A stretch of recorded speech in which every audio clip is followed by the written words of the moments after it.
الحمد لله وكفى وسلام على عباده الذين اصطفى أما بعد فأعوذ بالله من الشيطان الرجيم بسم الله الرحمن الرحيم يا أيها الذين آمنوا أطيعوا الله وأطيعوا الرسول وأولي الأمر منكم فإن تنازعتم في شيء فردوه إلى الله والرسول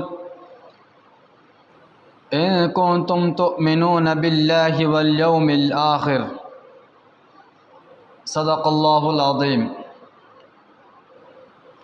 موقر اساتذہ کرام اور عزیز طلباء اور مسلمانوں، اللہ تعالیٰ نے ہم سبوں کو اسلام کی دولت سے نوازا ہے۔ اسلام یہ ایک دین فطرت ہے اور فطرت کا قانون ہے جو انسان کی ہر موڑ پر، ہر جگہ پر، ہر موقع پر دینی رہنمائی کرتا ہے۔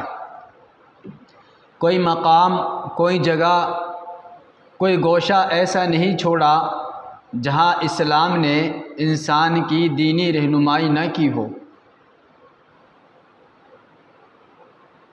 اسلام کے علاوہ جتنے بھی مذاہب ہیں ان کے اندر آپ دیکھو گے کہ ان میں معاملات کا شعبہ الگ ہے، عبادات کا شعبہ الگ ہے۔ معاملات کے اندر تو کھلی چھوٹ ہے، جیسا موقع ہو ویسا کر لیا جائے، اور عبادات کا حال یہ ہے کہ کچھ مذہبی رسومات پر آپ عمل کرو گے تو مذہب والے کہلاؤ گے۔ لیکن میرے عزیز دوستو، اسلام ایسا مذہب نہیں ہے کہ محض رسومات پر عمل کر کے اسلام والے نہیں کہلاؤ گے، بلکہ اسلام نے تو انسان کی ہر جگہ پر، ہر گوشے پر اور ہر طبقے والے کی رہنمائی کی ہے۔ چنانچہ قرآن کریم کے اندر اللہ تعالیٰ کا ارشاد ہے، یا ایھا الذین آمنوا ادخلوا فی السلم کافہ، اے ایمان والو 100% مسلمان بن جاؤ، یعنی شریعت کے احکام کے سامنے، شریعت کے سامنے اپنے آپ کو جھکا دو۔ اسی مشن کو لے کر جناب اقدس صلی اللہ علیہ وسلم اس دنیا میں تشریف لائے، اور آپ نے صحابہ کا یہی مزاج بنایا کہ صحابہ شریعت کے سامنے اپنے آپ کو جھکانے والے بن جائیں۔ اللہ کے رسول صلی اللہ علیہ وسلم نے صحابہ کا یہی مزاج بنایا کہ صحابہ شریعت کے احکام کے سامنے اپنے آپ کو جھکا دیں، اور یہی جذبہ، یہی تڑپ، یہی شوق ہر ایک مسلمان کے اندر ہونا چاہیے، اللہ اور اس کے رسول پر یقین رکھنے والے کے اندر ہونا چاہیے، کہ جس طرح ہم نماز روزے کے مسائل کو معلوم کر کے اس کے مطابق عمل کرتے ہیں، اسی طرح ہمارے اندر یہ جذبہ بھی ہونا چاہیے کہ ہمارے جو معاشرتی معاملات ہیں، تجارتی معاملات ہیں، ازدواجی معاملات ہیں، ہم ان میں علماء کرام، مفتیان کرام سے مسئلے معلوم کر کے اس کے مطابق عمل کریں۔ میرے عزیز دوستو، آج مجھے حکم دیا گیا ہے کہ میں محکمہ شرعیہ پر روشنی ڈالوں۔ محکمہ شرعیہ، اس کو شرعی پنچایت بھی کہا جاتا ہے، لیکن اس سے قبل میں یہ کہنا چاہتا ہوں کہ اسلام کا اصل نظریہ یہ ہے کہ کسی میں اختلاف پیدا نہ ہو، اگر اختلاف پیدا ہو جائے تو اس کو جلد ختم کرنے کی کوشش کی جائے۔ لیکن میرے عزیز دوستو، یہ بات بھی بدیہی ہے کہ جہاں 2-4 افراد رہیں گے وہاں اختلاف کا پیدا ہونا یقینی ہے، مگر اسلام یہ کہتا ہے کہ وہ اختلاف زیادہ دیر تک نہ رہے بلکہ اس کو جلد ختم کیا جائے۔ اب اختلاف کیسے ختم کرے؟ اولاً جن فریقین میں اختلاف ہیں وہ انصاف سے کام لے، نرمی سے کام لے اور اپنے اختلاف کو خود حل کرنے کی کوشش کرے، دور کرنے کی کوشش کرے۔ اگر یہ انصاف سے کام نہ لے اور نرمی سے کام نہ لے اور خود اختلاف کو ختم نہ کرے تو پھر یہ فریقین اپنے درمیان کسی کو حکم بنا لے اور اس بات پر متفق ہو جائے کہ یہ حکم جو فیصلہ کرے گا ہم اس کو مانیں گے اور اس پر راضی رہیں گے۔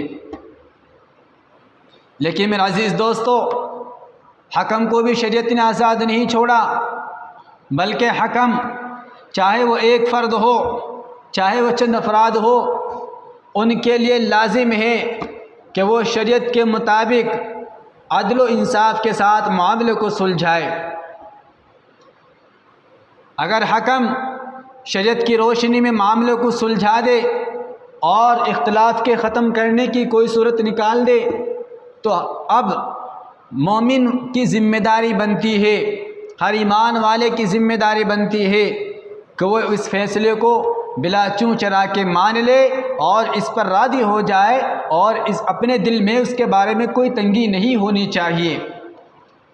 قرآن کریم کے اندر اللہ تعالیٰ نے اسی بات کو مؤکد انداز کے ساتھ بیان فرمایا ہے، فَلَا وَرَبِّكَ لَا يُؤْمِنُونَ حَتَّى يُحَكِّمُوكَ فِي مَا شَجَرَ بَيْنَهُمْ وَلَا يَجِدُوا فِي أَنفُسِهِمْ حَرَجًا مِّمَّا قَضَيْتَ وَيُسَلِّمُوا تَسْلِيمًا۔ خدا کے قسم، تیرے رب کے قسم، وہ لوگ جب تک مومن کہلانے کے حقدار نہیں ہے جب تک کہ وہ آپ کو اپنے آپسی معاملات میں، اختلافی معاملات میں حکم نہ تسلیم کر لے اور پھر فیصلے میں کوئی تنگی نہ پائے اور اپنے آپ کو سپرد کر دے۔ یہ آیت مؤثر انداز کے اندر اس بات کو بتلا رہی ہے کہ جو آدمی آپ صلی اللہ علیہ وسلم کو اپنے آپسی اختلاف میں حکم نہ مانے وہ آدمی مومن کہلانے کا حقدار نہیں ہے۔ میرے عزیز دوستو، قرآن کریم کی آیت ایک واقعے میں نازل ہوئی ہے۔ واقعہ کیا ہے؟ حضرت زبیر رضی اللہ عنہ کا ایک آدمی سے جھگڑا ہو گیا اپنے باغ کو سیراب کرنے کے بارے میں۔ حضرت زبیر رضی اللہ عنہ کہتے تھے کہ پہلے میں اپنا باغ سیراب کر لوں، اور وہی آدمی یہ کہتا تھا کہ پہلے میں اپنے باغ سیراب کروں گا۔ یہ فیصلہ جناب اقدس صلی اللہ علیہ وسلم کی خدمت میں گیا۔ آپ صلی اللہ علیہ وسلم نے حضرت زبیر رضی اللہ عنہ کے بارے میں فیصلہ کر دیا کہ پہلے زبیر اپنا باغ سیراب کر لے، اس کے بعد یہ آدمی سیراب کر لے۔ تو اس آدمی نے یہ کہا کہ یہ چونکہ آپ کے پھوپھی زاد بھائی ہیں اس لیے آپ نے ان کے بارے میں فیصلہ کیا ہے۔ دیکھیے میرے عزیز دوستو، اس آدمی نے آپ صلی اللہ علیہ وسلم کے فیصلے میں اپنے دل میں تنگی پائی ہے، اس لیے حضرات محدثین کا اس بارے میں اختلاف ہے کہ یہ آدمی کون تھا، آیا منافق تھا، کون تھا؟ لیکن یہ بات اس آیت سے معلوم ہوتی ہے کہ یہ آدمی مومن کہلانے کا حقدار نہیں ہے۔ کیوں؟ اس لیے کہ قرآن میں فرمایا گیا جب تک اپنے آپسی اختلاف میں آپ صلی اللہ علیہ وسلم کو حکم تسلیم نہ کر لے اور پھر فیصلے میں کوئی تنگی نہ پائے تب تک یہ لوگ مومن کہلانے کے حقدار نہیں ہے۔ اسی طرح میرے عزیز دوستو، ایک واقعہ اور ہے کہ آپ صلی اللہ علیہ وسلم نے ایک یہودی اور مسلمان کے درمیان، یہودی حق پر تھا، اس کے حق میں فیصلہ کر دیا، اس مسلمان نے نہیں مانا، وہ حضرت عمر رضی اللہ عنہ کے پاس لے کر آیا، یہودی نے سارا قصہ بتلایا، حضرت عمر رضی اللہ تعالیٰ عنہ نے مسلمان سے تصدیق کرائی۔ جب تصدیق ہو گئی تو حضرت عمر رضی اللہ تعالیٰ عنہ اپنے گھر میں گئے اور تلوار اٹھا کر لائے اور اس منافق کی گردن کو اڑا دیا اور یہ کہا جو آپ صلی اللہ علیہ وسلم کا فیصلہ نہ مانے اس کا فیصلہ یہ ہے۔ تو میرے عزیز دوستو، خلاصہ یہ ہے، جب تک ہم اپنے آپسی اختلاف میں آپ صلی اللہ علیہ وسلم کو حکم نہ تسلیم کر لے، تب تک ہم مومن کہلانے کے حقدار نہیں ہوں گے۔ میرے عزیز دوستو، آپ صلی اللہ علیہ وسلم اپنی ذات کے اعتبار سے حکم نہیں ہیں، بلکہ رسول اللہ ہونے کی وجہ سے حکم ہیں۔ اس لیے آپ صلی اللہ علیہ وسلم کے بعد جو فیصلہ ہمیں شریعت کی روشنی میں ملے گا وہ بھی اسی درجے میں ہوگا، اس کا ماننا ہمارے لیے ضروری ہوگا، اس پر راضی ہونا ہمارے لیے ضروری ہوگا، اور ہم اس فیصلے کے بارے میں جو شریعت کی روشنی میں ہمیں ملا ہے کوئی تنگی محسوس نہ کریں۔ اس لیے میرے عزیز دوستو، ضرورت ہے اس بات کی کہ ہمارے اندر کوئی اختلاف پیدا نہ ہو۔ اگر اختلاف پیدا ہو جائے تو ہم قرآنی ہدایات کو استعمال کریں، قرآنی اصول کو استعمال کریں۔ اگر ہم قرآن حدیث کی ہدایات کو استعمال کریں گے تو بڑے سے بڑا معاملہ آسانی سے سلجھ جائے گا۔ چنانچہ قرآن پاک کے اندر ہے میاں بیوی کے بارے میں، قرآن پاک کہہ رہا ہے فالصالحات قانتات حافظات للغیب بما حفظ اللہ واللاتی تخافون نشوزہن۔ قرآن کریم نے اس آیت شریفہ میں اولاً بیوی کو خطاب کیا ہے کہ بیویاں شوہر کے تابع داری میں رہیں، شوہر کے تابع بن کر رہیں۔ پھر مردوں کو خطاب کیا ہے، شوہروں کو خطاب کیا ہے کہ شوہر اگر بیوی سے نافرمانی کا اندازہ کرے تو اولاً ان کو سمجھائے، فعظوہن، ان کو سمجھائے، سمجھانے سے اگر بات نہ مانے تو ان کو ان کے بستر الگ کر دو، واہجروہن فی المضاجع، بستر الگ کر دو۔ پھر بھی اگر بات نہ مانے تو ان پر ضرب لگاؤ، ان کی مار پٹائی کی جائے، ہلکی ضرب لگائی جائے۔ پھر بھی اگر کام نہ چلے، پھر بھی اگر کام نہ چلے تو پھر لڑکی والوں کی طرف سے ایک حکم مقرر کر لیا جائے، لڑکی کی طرف سے ایک حکم مقرر کر لیا جائے اور ایک حکم لڑکے کی طرف سے مقرر کر لیا جائے۔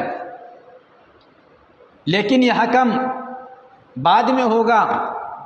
اگر عورت سمجھانے سے، بستر الگ کرنے سے یا تھوڑی بہت ضرب سے بات کو مان لیتی ہے تو اب شوہر کو چاہیے کہ پرانی باتیں بھول جائے اور آئندہ کی جو باتیں ہیں ان میں ان کے ٹوہ میں نہ رہے، بس پرانی باتیں بھول جائے، جو معاملہ ہوا اس کو بھول جائے۔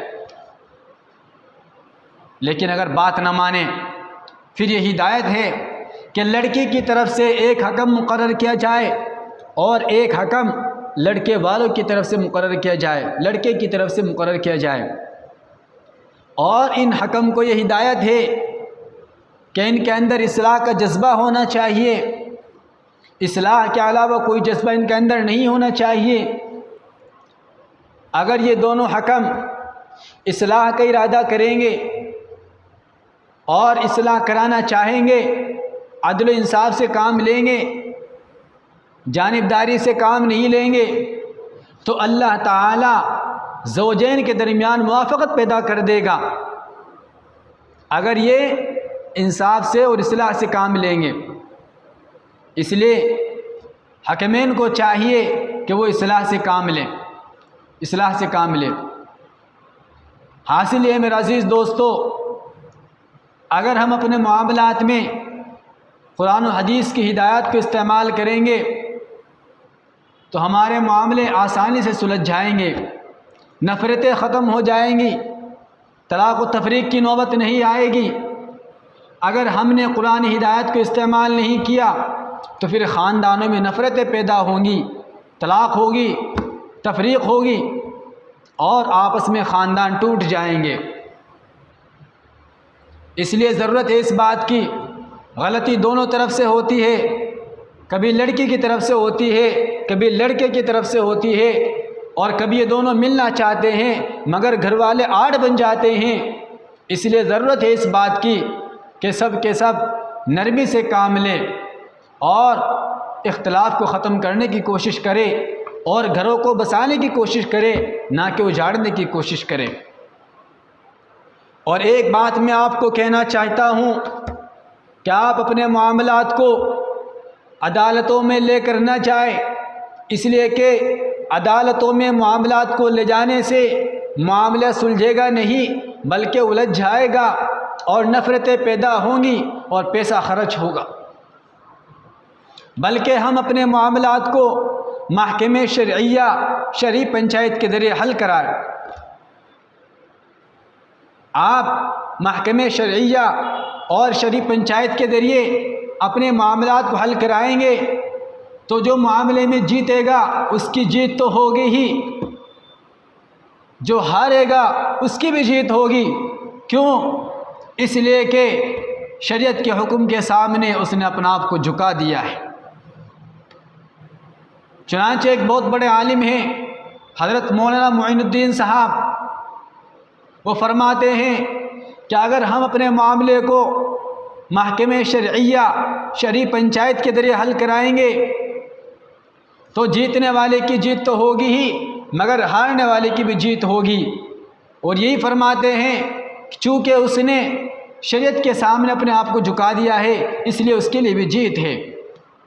اس کے بخلاف اگر ہم اپنے معاملات کو عدالت میں لے کر گئے تو جو جیتنے والا ہے اس کی بھی ہار ہوگی، ہار ہونے والے کی تو ہار ہے ہی ہے، لیکن جو جیتنے والا ہے اس کی بھی ہار ہی ہوگی۔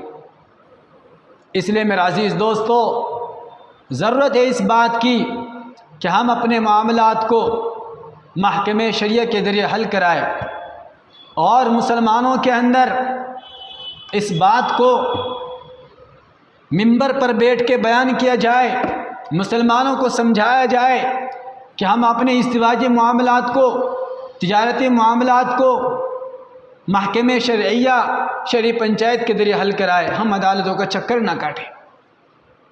عدالتوں میں جاؤ گے پیسہ خرچ ہوگا، رقم لگے گی، بے عزتی ہوں گی، نفرتیں پیدا ہوں گی، اور محکمہ شرعی میں آؤ گے تو نہ پیسہ ہے، نہ نفرتیں ہیں، نہ بگاڑ ہے، بلکہ سلجھاؤ ہے۔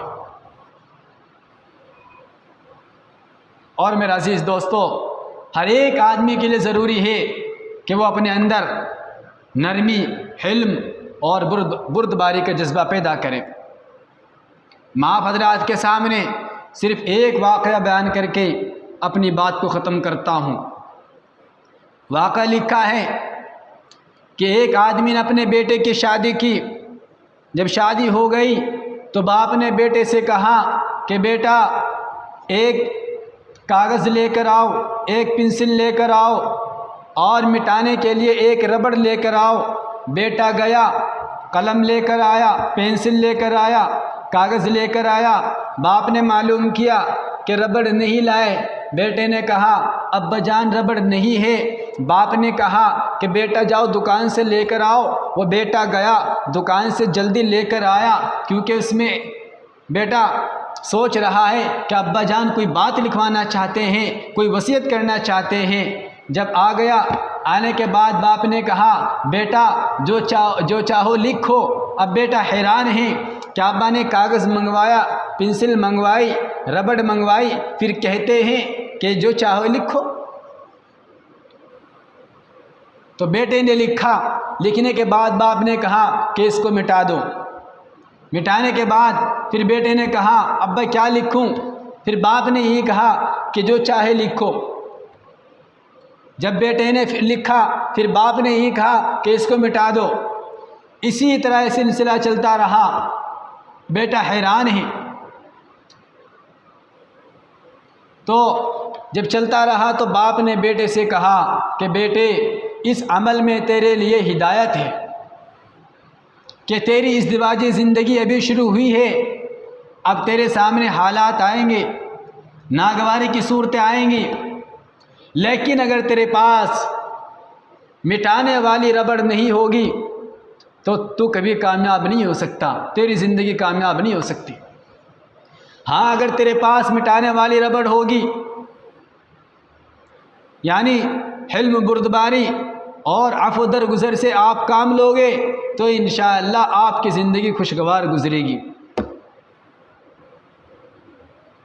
میرے عزیز دوستو، ہر ایک مسلمان کے اندر یہ جذبہ ہونا چاہیے اور اس کے پاس یہ ربڑ ہونی چاہیے، حلم اور درگزر کی ربڑ اس کے پاس ہونی چاہیے۔ اگر ہم اس کو استعمال کریں گے تو انشاءاللہ بڑے سے بڑے معاملے آسانی کے ساتھ سلجھ جائیں گے، آسانی کے ساتھ حل ہو جائیں گے۔ آج کیا ہے کہ ہمارے اندر اسی چیز کا فقدان ہے کہ ہمارے اندر حلم بردباری نہیں ہے، ہٹ درمی ہے، اور معاملات کو لے کے جا رہے ہیں عدالتوں میں، تبھی ان کو موقع مل رہا ہے، کبھی طلاق کے اوپر مدعا لے رہے ہیں، کبھی پردے کے اوپر جو مدعا اٹھا رہے ہیں۔ کیوں؟ یہ موقع کس نے دیا ہے؟ یہ موقع ہم نے دیا ہے۔